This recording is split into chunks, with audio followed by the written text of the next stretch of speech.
So this is what we completed for today. So nilalagyan namin ng groove dito para hindi ma-slip yung paa ng baka. Kasi kahit yung rough lang, kahit yung winawalis, eventually sa everyday na cleaning, magiging smooth siya. At saka pag may lumot na, kasi this will be wet most of the time, pag may lumot na, magiging slippery siya. So nilagyan natin ng squares. At saka yung squares na yan is 15 cm. So ginaya ko lang din yung nakita ko sa Orchard Valley. Although mas deep yung cut nila sa mas deep.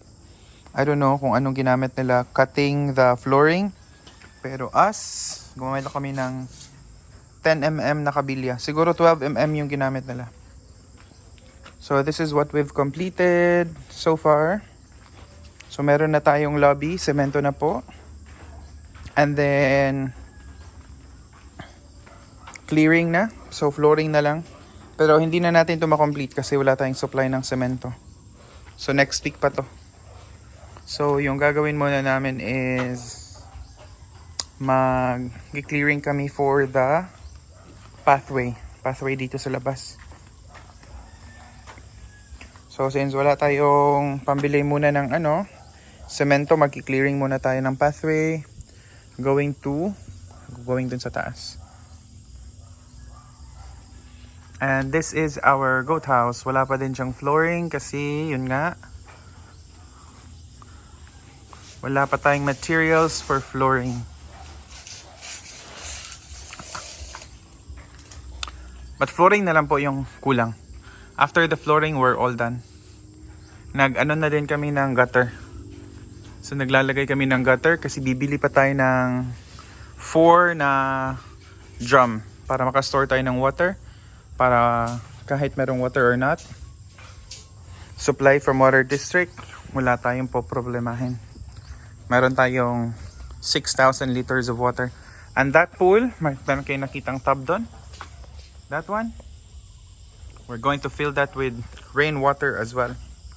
So sa system natin na to is magko-collect tayo ng rainwater.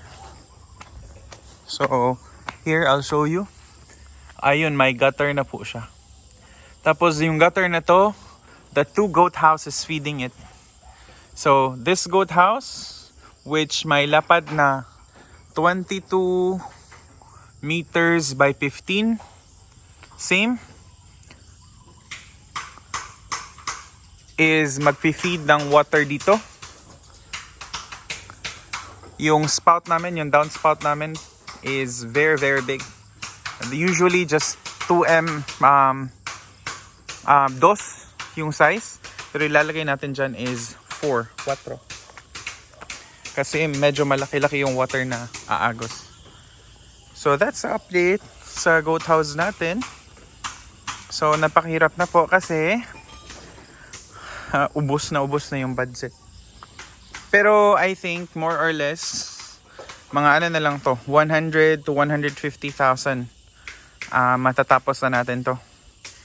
Materials for flooring, division, additional na semento, including the sweldo sa tao natin. So hindi pa natapos yung goat house natin. Of course, I'll share to you kanong next project natin. Yung next project natin is the bunker area. So yung bunker area natin is just a makeshift na wala pa siyang roofing. Ayun, it's just trapal. It's actually tarpaulin. Pero meron na kaming initial na materials which is yung halige at saka yung corrugated na roofing. So almost complete na yung materials natin dito. So pag maubusan na talaga tayo ng materials, hindi tayo makasource ng additional fund, ayun, taglagas po ng talisay tree natin. And then after this, mag-fruit siya. Pag fruiting, maraming bats. And this talisay tree has a lot of paradise tree snake. And yung dog tooth cat snake. Ito, yung bibilhin natin na tangke. Meron tayong existing na tangke 3. This is for potable water galing sa Nawasa. Yung bibilhin natin na additional 4 or 5 basically is lalagyan natin ng rainwater. Doon magko-collect din tayo ng rainwater kasi may ano na po yan, may alunod. And this is our plain area. So I'll give you like a farther view ng goat house natin. And dito ko na ano na malaki talaga siya. There. That is our goat house. It's actually very big. So that can hold 100 goats, 100 heads of goats, plus maximum of 10 heads ng cow. And this is the whole area. So that's our house, and then the processing area. That's our kitchen, and this is our isolation pen ng goats. And lastly, ito yung pig house natin. This pig house can accommodate 20 sow at saka up to around mga 60 fatteners. Meron po kaming septic. Ayun. Malaki po yung septic tank natin. And that septic tank also holds water. So pag summer, yung overflow na water, kasi the first 2 rooms is for solid na part ng waste, and then yung water part mag-overflow doon sa 3rd and 4th chamber. At saka yung 3rd and 4th chamber, I purposely created it para pwede nating ipasipsip. Gagawin nating patubig sa mga grasses natin. Ayan po, yung mga grasses na yan is for the cows and goats. Doon sa likod, para this summer, we will not repeat the same mistake na wala tayong pangpakain sa kambing natin. And then sa likod ng goat house natin, meron tayong mga forages, including that one. This can accommodate around 20,000 liters of water. So maglalagay pa din tayo ng gutter dyan sa baboyan natin.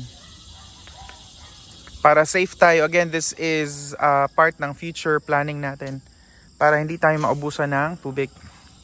So that's it. That's an update sa farm natin. This is already afternoon. Out na po yung majority ng panday natin. Yung scaled na lang natin yung natira kasi he has to finish the grove. Ayun, may baka po sa silingan or sa kapitbahay namin. But it's the native cow. I'll rest in a few. Matutulog na tayo in preparation for our duty or regular office work. So while we're having farming, family duties, tayo din po ay isang full-time na operations manager sa isang company in the US selling microservers, networking peripherals, and all those computer stuff. So that's it. Good evening everyone. Laban always. Dahil poor tayo.